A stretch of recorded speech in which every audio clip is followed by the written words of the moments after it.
Décryptage.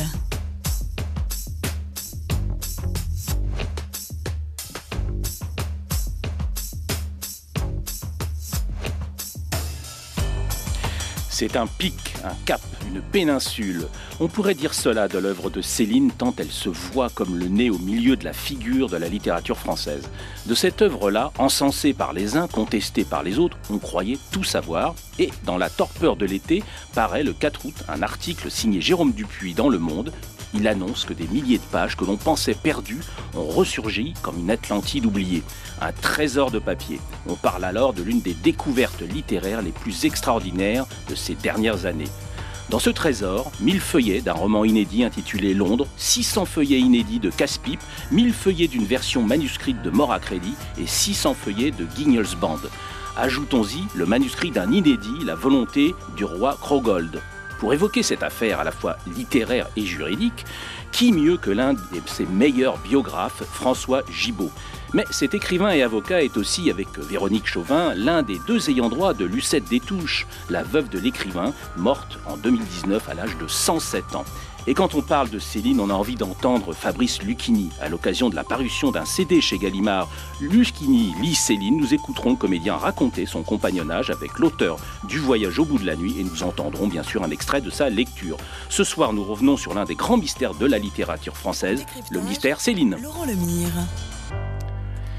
Bonsoir François Gibault. Bonsoir. Je suis ravi de vous accueillir dans Décryptage. Et comme je le disais, c'est une histoire incroyable qui est arrivée cet été. Alors il faut revenir un peu sur cette aventure-là, c'est-à-dire cette découverte des manuscrits de Louis-Ferdinand Céline que l'on croyait disparu, que lui-même a dit on lui avait volé en 1944. Oui, en quelque sorte, c'est un événement célinien parce que Céline a toujours eu des rebondissements extraordinaires. Il y a des pour, il y a des contre. Céline ne laisse personne indifférent, n'est-ce pas? Et alors, effectivement, il y a un peu plus d'un an, j'ai reçu un appel d'un confrère qui m'a dit que un de ses clients avait des manuscrits, sans m'en dire plus. Et on a découvert à ce moment-là que c'était les manuscrits qui avaient été volés en 1945, peu après le départ de Céline qui avait quitté Paris pour les raisons qu'on imagine, pour sauver sa peau en quelque sorte, et qu'il avait toujours dit lui avoir été volé. On dit toujours de Céline que c'est un affabulateur, qu'il était un peu parano, etc., etc. Et là, il a dit exactement dès 1945, il l'a appris par des amis de la butte de Montmartre, que son appartement avait été cambriolé, sous prétexte d'ailleurs d'une perquisition faite par les autorités de la résistance. Tout ça est très, très fumeux, et que des manuscrits lui avaient été volés. Et il donne la liste de ces manuscrits. Moi, dans le cabinet de mon confrère, face au monsieur qui détenait ces manuscrits, j'ai demandé la liste, et la liste correspond exactement à celle qui avait été indiquée par Céline dans ses correspondances publiées d'ailleurs, écrites pendant son exil du Danemark. Alors ces manuscrits, ils ont été dérobés effectivement au moment de la libération, et puis quelqu'un les a gardés, si j'ose dire, par devers lui pendant tant d'années. Et c'est arrivé chez un journaliste, ancien journaliste à Libération. Voilà, alors le voleur a gardé tout ça, il savait bien qu'il ne pouvait pas les négocier.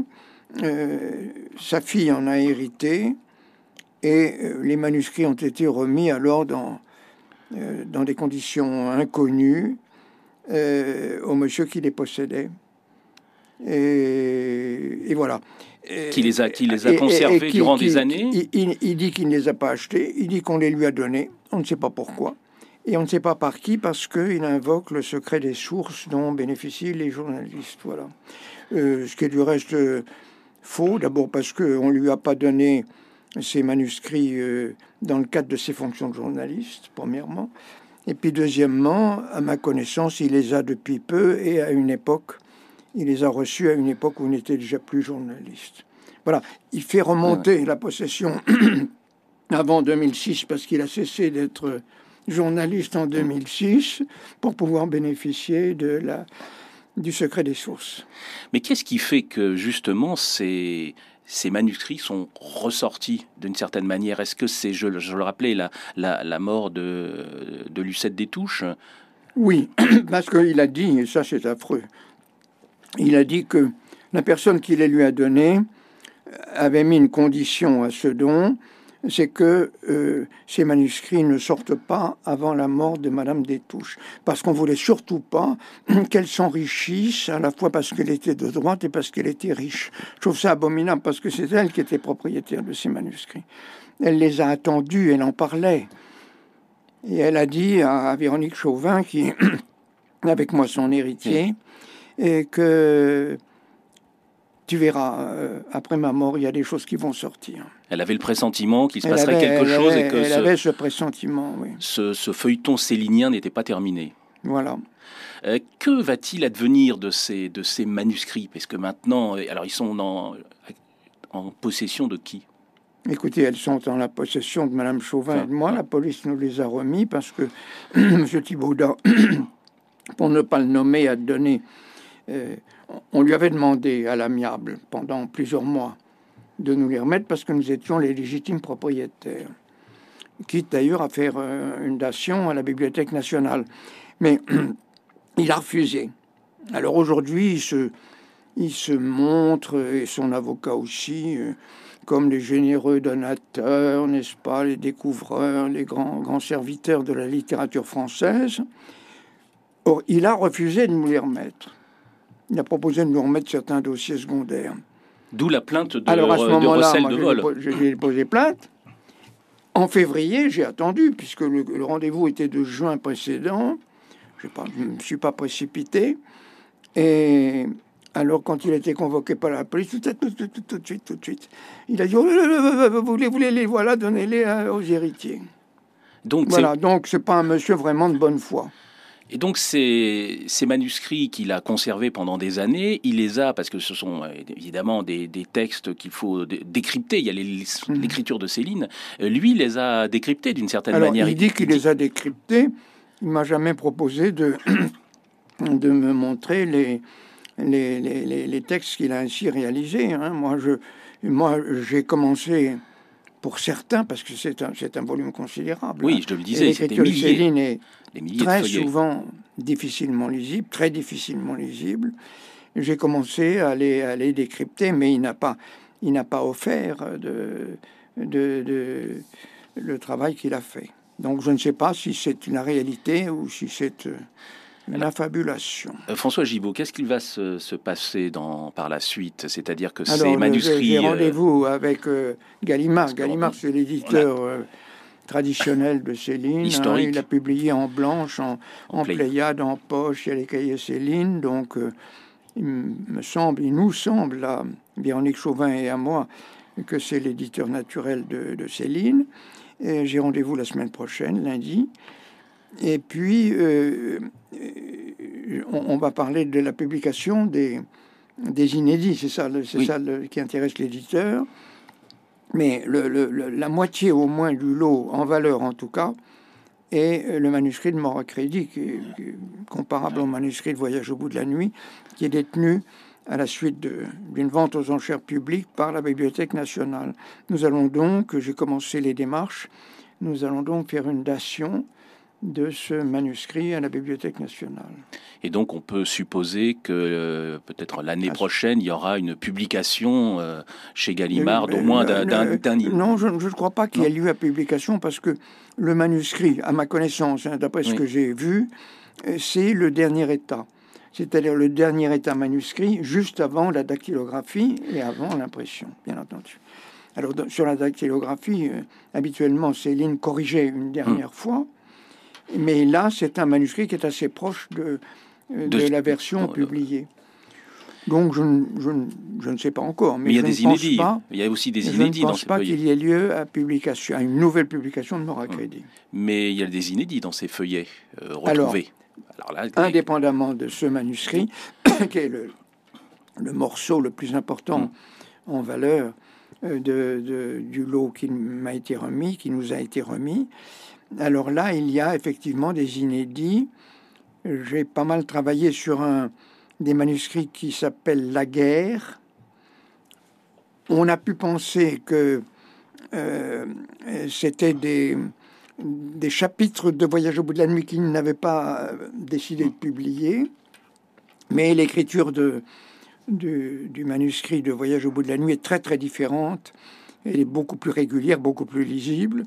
Et je pense donc que ce sont des souvenirs qui lui sont revenus beaucoup plus tard, dans les années 30, peut-être même dans les années 40. Alors ça, c'est un manuscrit très intéressant. Il raconte sa blessure, il est sur le terrain, il appelle au secours, il y a des soldats qui passent à côté de lui sans le relever. Et ensuite, il y a toute sa vie à l'hôpital. Tout ça est très, très intéressant et totalement inédit. Donc ça fera, je pense, sous le titre de La Guerre, qui est un beau titre, l'objet d'une publication. Et il y a aussi la volonté du roi Krogold. La volonté du roi Krogold, c'est inédit. C'est un manuscrit très lisible, qui était donc le dernier état. Ça fait pas un livre, c'est un conte. Hein. Et c'est un conte qui n'est pas un peu, qui n'est pas tout à fait ce qu'attendent les Céliniens, si vous voulez. Hein. C'est un conte qui est rédigé avec une ponctuation assez normale, pas tout à fait, mais assez normale, et dans un style qui n'est pas le style habituel de Céline, un style beaucoup plus classique. Voilà. Alors ça, c'est facile à éditer. Je ne sais pas dans quel ordre on le fera les choses. Ça dépend beaucoup de l'éditeur. Pourquoi Céline, on sait son attachement à son travail, à ses manuscrits, n'est pas partie avec ses feuillets à Sigmaringen? Céline a emporté avec lui un certain nombre de manuscrits. Hein. Mais il ne pouvait pas tout emporter. Ah oui. Là, l'ensemble des manuscrits placés côte à côte, ça fait bien 1 mètre. Et c'est très lourd. Alors, il partait en voyage, il fallait des bagages, des vêtements. Il partait avec son chat et sa femme. Il ne pouvait pas tout emporter. Et alors, donc il a fait un choix. Laissé dans son appartement. Il aurait pu le confier à une banque. Il aurait pu le confier à sa mère qui vivait encore et qui habitait séparément dans un appartement. Il a tout laissé. Il faut dire qu'il est parti un peu précipitamment et dans les jours qui ont suivi, il a été parmi les premiers à partir, puisqu'il est parti dans les jours qui ont suivi le débarquement, bien avant l'arrivée des troupes alliées à Paris. Est-ce qu'il resterait d'autres inédits de Céline ? On peut imaginer qu'il y a des lettres qui sont encore inédites et inconnues, mais là je crois qu'on connaît... Céline a dit lui-même que il n'y avait pas d'autres écrits, si vous voulez. Il y a peut-être une nouvelle qu'il a écrite en Afrique pour une petite chose. Ça, c'est possible. On l'a jamais retrouvé. Et puis, il y a les correspondances. Oui, ça c'est possible. Mais presque l'essentiel de la correspondance a été publié par Gallimard dans la Pléiade. Alors si nous parlons de Céline ce soir, c'est parce que c'est l'un des plus, évidemment, c'est ces manuscrits inédits retrouvés, mais c'est que c'est l'un des plus grands écrivains français. Personne ne le conteste. Après, le personnage est complexe. Et on sait le talent de Fabrice Lucchini, puis d'avoir fait redécouvrir, et il aimait Céline, dans un entretien qu'il a accordé à Paul Dubouché, entretien qu'on le retrouve dans un CD. Fabrice Lucchini explique pourquoi cette langue et cette écriture le passionnent. On l'écoute. En 1985, Jean-Louis Barrault me demande de venir inaugurer une des petites salles du théâtre du Rond-Point avec Madeleine Renaud. Il demande à des acteurs de faire à l'heure de l'apéritif à 18h30. Cet horaire n'existait pas avant et il est devenu mon horaire de presque fétiche. Et on était en 1985, je sortais un film d'Éric Rohmer, Les Nuits de la pleine lune. Et puis il m'a dit, mais je dis là, moi, je vois pas ce que je peux faire. Il me dit, vous avez bien un écrivain préféré? Vous avez bien un roman qui vous... Alors j'ai dit oui, j'ai été assez impressionné par Le Voyage au bout de la nuit quand j'avais 18 ans. Il me dit, pourquoi vous ne le lisez pas? Et ça m'a paru complètement aberrant. J'ai dit, mais la spécificité de ce roman, c'est sa musique. Alors, si je vais le jouer, je vais donc mettre une autre musique sur la musique du texte. Je vais faire ce que Paul Valéry appelle, ou ce que Jouvet appelle surcharger la phrase d'intention personnelle pour en arriver presque à une boursouflure tellement grande que Jouvet appelle ça, ils arrivent, en parlant des comédiens, à détruire l'innocence de la réplique. Donc ça a été mon obsession, car quoi qu'on fasse, on ne peut pas interpréter, on ne peut pas être transparent au point d'être vacant, vide, et être dans la musique réelle. Mais ce qu'on peut faire, c'est s'en approcher. Par exemple, pour Céline, la grosse erreur, c'est de prendre un accent de faubourg, comme si Céline, qui avait une technique sophistiquée pour faire langue populaire, pour faire langue de la rue, pour faire langue orale, car un des événements majeurs du surgissement de Céline dans la littérature, qui a fait que, évidemment, les positions politiques, l'antisémitisme, sa folie délirante, les Chinois, la haine des Juifs, des Chinois, des protestants, des francs-maçons, qui l'a inscrit dans une légende maudite. Mais avant cette légende maudite, il y a un écrivain qui va bouleverser l'histoire de la littérature, dans la mesure où il va restituer l'émotion du langage parlé dans la langue écrite. François Gibault, vous venez d'entendre Fabrice Lucchini justement expliquer que dès son premier livre, Le Voyage au bout de la nuit, c'est un choc littéraire. Oui, c'est un formidable choc littéraire qui va être perçu comme ça par l'opinion, d'ailleurs par les critiques. C'est un livre qui a été écrit dans un langage et qui exprime des idées qui n'ont jamais été exprimées. Hein. C'est entièrement nouveau. J'aime bien ce que dit Lucchini, la musique. Hein. Lucchini, je le connais depuis évidemment des années. Et la musique de Céline, n'est-ce pas? Et ce que Céline a toujours dit, il voulait faire passer l'émotion dans l'émotion du langage parlé dans l'écrit. Voilà, effectivement, c'est une conception tout à fait nouvelle. Et ça a conduit Céline à un style qui lui est particulier et qui est un peu inimitable.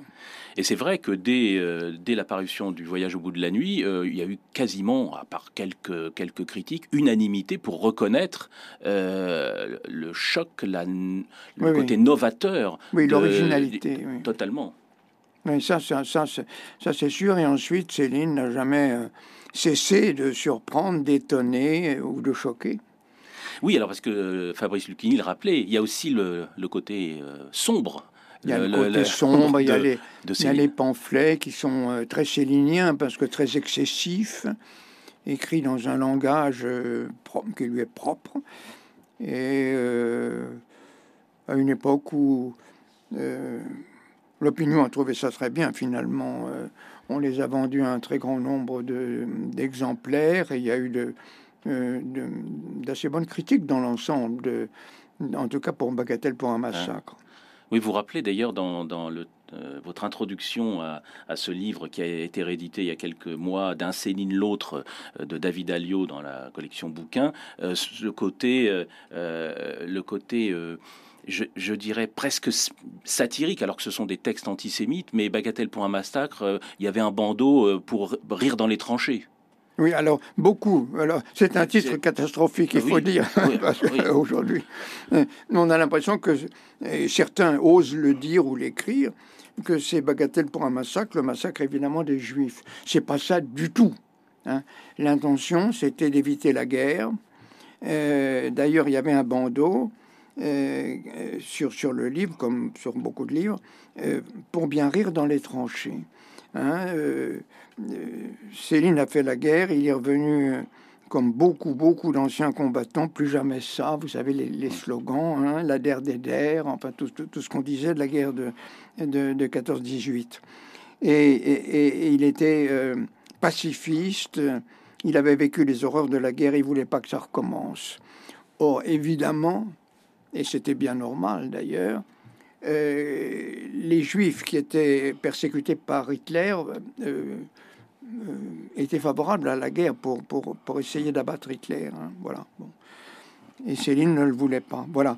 Donc c'est l'origine, le fondement même des pamphlets de Céline. Je pense que c'est comme ça qu'il faut les expliquer. François Gibault, je vous propose, habituellement, nous faisons une petite respiration musicale, mais là, on va faire une respiration littéraire. Je vous propose d'écouter le début du Voyage au bout de la nuit, extrait toujours de ce CD, lu par Fabrice Lucchini. Radio Notre-Dame. Ça a débuté comme ça. Moi, j'avais jamais rien dit. Rien. C'est Arthur Ganat qui m'a fait parler. Arthur, un étudiant, un carabin lui aussi, un camarade. On se rencontre donc place Clichy. C'était après le déjeuner. Il veut me parler. Je l'écoute. Restons pas dehors qu'il me dit rentrons. Je rentre avec lui. Voilà, cette terrasse qu'il commence, c'est pour les œufs à la coque. Viens par ici. Alors on remarque encore qu'il n'y avait personne dans les rues. À cause de la chaleur, pas de voiture, rien. Quand il fait très froid non plus, il n'y a personne dans les rues. C'est lui-même que je m'en souviens qui m'avait dit à ce propos « Les gens de Paris ont l'air toujours d'être occupés, mais en fait, ils se promènent du matin au soir. La preuve, c'est que lorsqu'il fait pas bon à se promener, trop froid ou trop chaud, on les voit plus. Ils sont tous dedans à prendre des cafés crème ou des bocs. C'est ainsi. Siècle de vitesse qui disent. Où ça? Grand changement qui raconte. Comment ça? Rien n'est changé en vérité. Ils continuent à s'admirer et c'est tout. Et c'est pas nouveau non plus. Des mots et encore pas beaucoup. Même parmi les mots qui sont changés. 2 ou 3 par-ci par-là, des petits. Bien fiers alors d'avoir fait sonner ces vérités utiles, on est demeuré là, assis, ravis à regarder les dames du café. Après, la conversation est revenue sur le président Poincaré qui s'en allait inaugurer justement ce matin-là une exposition de petits chiens. Et puis de fil en aiguille sur le temps, où c'était écrit « Tiens, ben voilà un maître journal Le Temps qui me taquine, Arthur Ganat, à ce propos. Il n'y en a pas deux comme lui pour défendre la race française. » Elle en a bien besoin, la race française, vu qu'elle n'existe pas, que j'ai répondu, moi, pour montrer que j'étais documenté, et du tac au tac. Me suis donc qu'il y en a une, et une belle de race qu'il insistait, lui, et même que c'est la plus belle race du monde, et bien cocu qui s'en dédie, et puis le voilà parti à m'engueuler.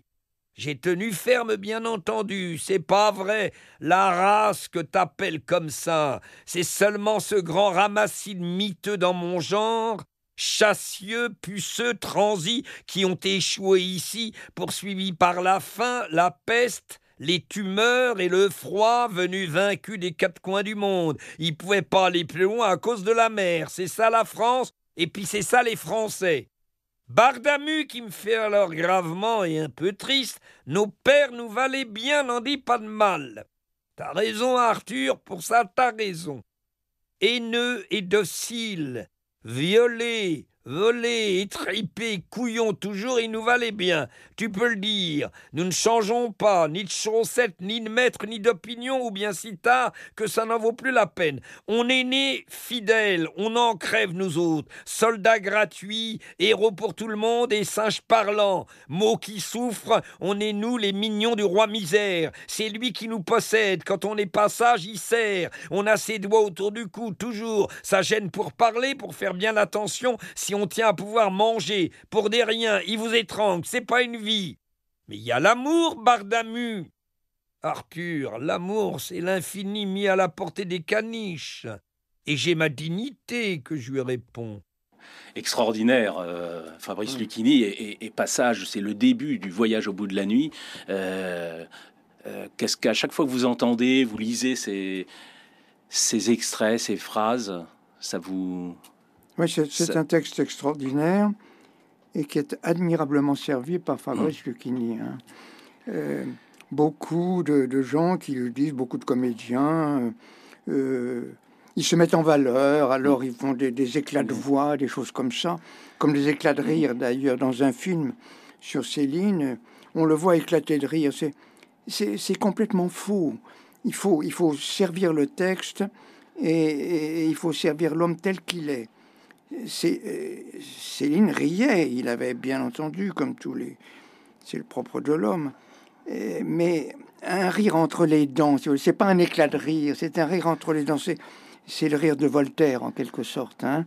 C'est presque un rire méchant, si vous voulez. On le voit dans les interviews. Et en éclatant de rire, c'est pas Céline. Et là,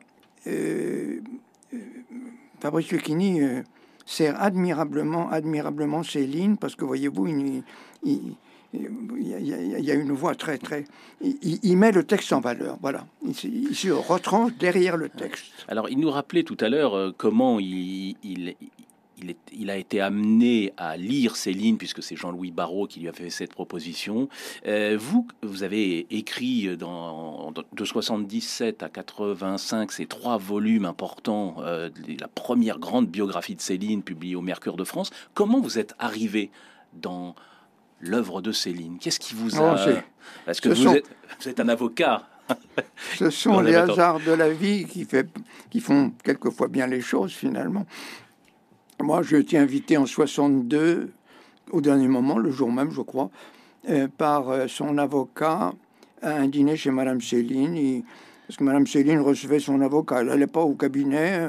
Il fallait le recevoir à côté d'un feu de bois, assis par terre ou sur des coussins, avec une bouteille de champagne. Enfin, c'était un peu spécial. Et alors, ça l'embêtait. Il n'était pas... Puis il avait, je crois, pas lu ou très peu lu Céline. Alors, il m'a emmené. Et puis là, ça a été, entre elle et moi, je ne dis pas un coup de foudre, mais en fait, une sympathie immédiate, si vous voulez. Et après ça, je l'ai revu très souvent, et puis je suis devenu son meilleur ami. On a voyagé, on partait en vacances ensemble, on était abonnés ensemble à l'opéra, on a été en Asie plusieurs fois, et on a fait des quantités de voyages en Afrique, en Europe évidemment. Et voilà. Et à ce moment-là, elle m'a demandé de défendre l'œuvre auprès des éditeurs, auprès de tous les gens qui voulaient adapter l'œuvre au cinéma, où il y en a pas eu finalement. Il y en a eu beaucoup, mais ça n'a jamais abouti, ou au théâtre. J'ai donc géré l'œuvre, si vous voulez, avec elle, puis presque tout seul. Et voilà comment je suis devenu célinien. J'avais déjà lu, bien sûr, Voyage au bout de la nuit, et j'avais lu aussi D'un château l'autre qui avait été publié du vivant de Céline, tout à fait peu avant sa mort. Mais à ce moment-là, j'ai découvert toute l'œuvre, si vous voulez. J'ai estimé que j'avais pas le droit d'aller dans cette maison si souvent. C'était très extraordinaire, parce que la maison n'existe plus, puisqu'elle a été incendiée, telle qu'elle était du temps de Céline. Mais on avait l'impression, si vous voulez, on dînait dans une pièce qui touchait sa chambre mortuaire, la pièce où il est mort, hein, qui est devenue ensuite la cuisine. Et on avait l'impression qu'il était là. C'était très, très impressionnant. Les lieux étaient encore habités par... la maison était habitée Céline. Par lui. Il y avait encore son bureau, il y avait encore sa bibliothèque. Ça, c'est intéressant. Il y avait une bibliothèque ancienne qui était emplie de livres. Évidemment, j'ai regardé les livres qui s'y trouvaient. Il n'y avait que des livres de médecine. Ça, c'est très, très curieux. Il y avait pas... C'est vrai qu'il était médecin. Parce qu'il était médecin et qu'il a exercé, évidemment, très peu. Mais jusqu'à la fin de sa vie, il était encore médecin quand il est mort. Et il n'y avait que des livres de médecine. C'est assez extraordinaire. Et quand vous avez écrit cette biographie, c'était une manière aussi pour vous, vous le disiez, vous le rappeliez, de mieux comprendre l'œuvre et aussi le rapport que vous aviez avec elle. C'est-à-dire que personnage. Écrire une biographie de Céline, c'était pour moi passionnant, pour deux raisons. D'abord parce qu'il a une vie passionnante. Hein. Il a écrit que toutes les vies étaient des romans. Bon, c'est peut-être un peu vrai, Mais sa vie a été quand même quelque chose d'extraordinaire. Il s'est mêlé à tous les événements de son temps. Il a changé d'attitude parce que Voyage au bout de la nuit, c'est le livre d'un humaniste, évidemment, contre la guerre, contre la colonisation, etc.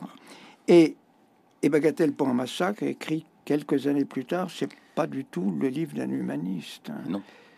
Et voilà, c'est un homme multiple, donc qui a une vie passionnante, donc c'était intéressant. Mais c'était intéressant d'écrire sa biographie pour une autre raison, c'est que l'œuvre romanesque est entièrement autobiographique, pas complètement, heureusement. Si vous voulez, il s'écoule toujours plusieurs années après un événement et le moment où Céline va le raconter dans ses romans, mais il y a un fond de vérité dans tous les romans, c'est-à-dire que c'est à partir d'événements vécus, transposés ensuite par l'écrivain, mais que l'œuvre est entièrement autobiographique. Donc on peut lire la biographie d'une main et le livre correspondant à la période de l'autre main. Donc moi, ça a été un travail passionnant, avec en plus, il y avait beaucoup de témoins. Donc j'ai connu... Madame Céline m'a aidé, elle m'a introduit auprès beaucoup des amis de Céline vivant encore. Je pense évidemment à Marcel Aimé, puis à un certain nombre d'autres.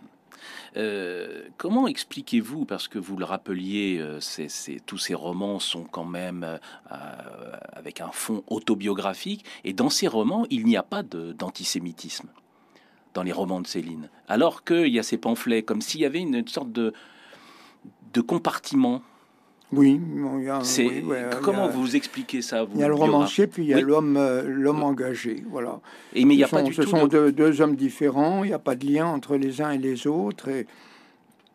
Et voilà, le romancier est un être à part, est un écrivain à part qui vit dans son rêve, dans sa réalité et dans son rêve mélangé. Justement, Lucette Détouche s'est toujours opposée à la réédition de ces pamphlets, parce qu'il y a quelques mois, on reparlait de l'éventualité de la réédition de ces textes. Oui, nous avons fait... Elle est opposée comme Céline de son vivant, et moi j'ai fait plusieurs procédures pour bloquer des éditions pirates, n'est-ce pas? Et je me suis d'ailleurs fait engueuler très copieusement et même menacé de mort parce que je m'opposais. Des antisémites m'ont écrit, comme ils écrivaient à Madame Détouche, on recevait de temps en temps des lettres d'engueulade ou de menaces. Et puis ensuite, par la force des choses et par le changement des choses... 2 ans avant sa mort, elle a fini par autoriser la publication des pamphlets. C'est-à-dire qu'elle a concédé les droits qui étaient exclus du contrat initial. Elle a concédé les droits à Gallimard pour un certain nombre de raisons. D'abord parce que les pamphlets avaient été publiés au Canada, donc on les trouvait. On les trouvait d'ailleurs depuis très longtemps sur Internet, sur les quais. On les trouvait. C'était assez facile de prendre connaissance de ces textes qui sont d'ailleurs dans toutes les bibliothèques publiques. Vous le demandez, vous l'avez. Donc c'était des textes accessibles. Et par ailleurs, on avait publié dans la collection bouquins les pamphlets de Rebattet, le pamphlet de Rebattet, qui a été écrit après le dernier, après les Beaux Draps, après la Rafle du Veldiv, et qui est un livre extrêmement violent de Rebattet, qui a eu un succès fou, bien entendu, pendant l'occupation. Et il n'y a eu aucun problème, aucune protestation, même des associations. Donc, nous avons pensé que peut-être que une republication des pamphlets était désormais possible et peut-être même souhaitable, parce que dans quelques années, l'œuvre sera dans le domaine public. En 2031. Voilà. Alors, il me reste 10 ans, et il faudra de toute façon une édition scientifique avec un appareil critique fait par des historiens, parce que sinon, dans 10 ans, n'importe qui pourra éditer les pamphlets sans débourser quoi que ce soit et sans aucune autorisation. Vous êtes favorable à justement une édition des œuvres complètes, vraiment complètes de Céline avec ses pamphlets? Avec les pamphlets qu'on va être obligé de rééditer. Alors, j'ai dit tout à l'heure que je me suis fait engueuler parce que j'étais opposé à la publication. Et inutile de vous dire que je me suis fait aussi beaucoup engueuler quand j'ai été récemment favorable à la publication, à une republication scientifique, bien sûr, des pamphlets. Alors on a publié d'ailleurs Mein Kampf récemment. Oui, absolument, mais pour des raisons similaires, c'est-à-dire c'est tombé dans le domaine public. C'était le Land de Bavière qui détenait les droits et tout le monde pouvait le publier. Et il y avait plein d'éditions pirates qui circulaient aussi. Sur le plan historique, il est normal qu'on puisse en avoir connaissance. C'est dommage seulement que le livre n'ait pas été lu entre les deux guerres par nos hommes politiques. François Gibault, je citais tout à l'heure ce recueil de textes d'un Céline l'autre où il y a beaucoup de témoignages et vous avez préfacé cette réédition et vous écrivez.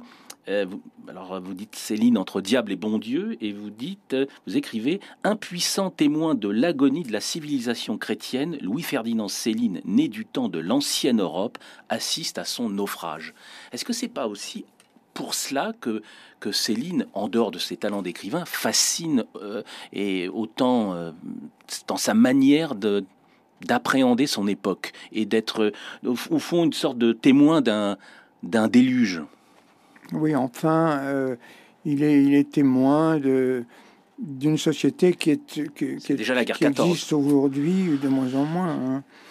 Alors tout le monde dit c'est la fin du christianisme, c'est possible. Ça vous l'écrivez d'une certaine manière. C'est probablement commencé depuis longtemps. Hein. C'est commencé en tout cas depuis la Grande Guerre. Hein. La Grande Guerre a mis fin à quelque chose. C'est une horreur, la Grande Guerre. Elle a mis fin à une certaine Europe et elle a mis fin à la prédominance de l'Europe qui était une Europe chrétienne, hein, il faut bien le dire, qui aujourd'hui l'est de moins en moins et on voit d'autres religions qui progressent alors que le christianisme régresse. Et Céline était croyant ? Ah, ça c'est une grande question. Une grande question. Il avait une espèce de foi du charbonnier, si vous voulez. Qui est intéressant quand même, c'est que quand il était en prison au Danemark, il a demandé à ce que l'aumônier de l'ambassade de France lui rende visite. Et l'aumônier de l'ambassade de France n'est pas venu. Quand il est sorti, il a entendu parler d'une église française protestante qui était le directeur de cette école, le prêtre de cette école était le pasteur Lochen. Et un jour, il est allé assister à un office religieux. C'est quand même un signe, si vous voulez. À la sortie, le pasteur sortait le premier, puis parlait à tous ses paroissiens. Ils ont parlé ensemble et ils ont décidé de se revoir. Et moi, j'ai très très bien connu le pasteur Lochen, c'est même moi qui ai fait son éloge lors de son enterrement. Et il m'a donné la correspondance qu'il avait reçue de Céline. Alors, la seconde partie de la correspondance, quand ils deviennent copains, on se tape sur le ventre, il lui demande de faire telle ou telle démarche, il a besoin de médicaments, il n'habite plus Copenhague. Hein. Mais la première partie est un peu mystique. Et il lui écrit notamment dans une lettre « Vous êtes un saint homme, je vous admire. Si quelqu'un peut m'assister le jour de mon décès, ça sera vous. » C'est quand même... voilà. Alors, il n'a jamais pratiqué la religion catholique. Il était catholique, il a été baptisé. Mais enfin, quand même, ce sont des petits indices. Ça fait partie du mystère Céline aussi. Oui, ça fait partie de son mystère Céline qu'il faut entretenir, bien entendu. Eh bien, je vous remercie beaucoup, François Gibault, d'être venu dans Décryptage pour nous faire comprendre un petit peu mieux ce personnage et surtout nous rappeler que nous allons peut-être avoir des textes dans les mois qui viennent de Céline. Voilà, ce sont des textes, ça sera toujours important parce qu'il y a beaucoup de gens qui l'admirent.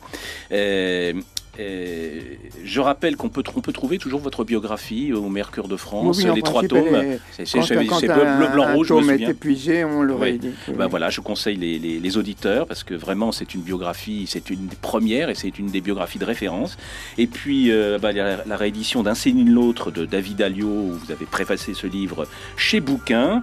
Et puis bien évidemment Lucchini lit Céline qui sort aujourd'hui dans la collection Écouter, lire chez Gallimard. Vous avez 2h45 d'écoute pour 19 €, c'est-à-dire c'est moins que le prix d'une place de théâtre, mais ce qui ne doit pas vous dissuader d'aller écouter Lucchini au théâtre. Merci encore François Gibault. Non, c'est moi qui vous remercie de m'avoir invité.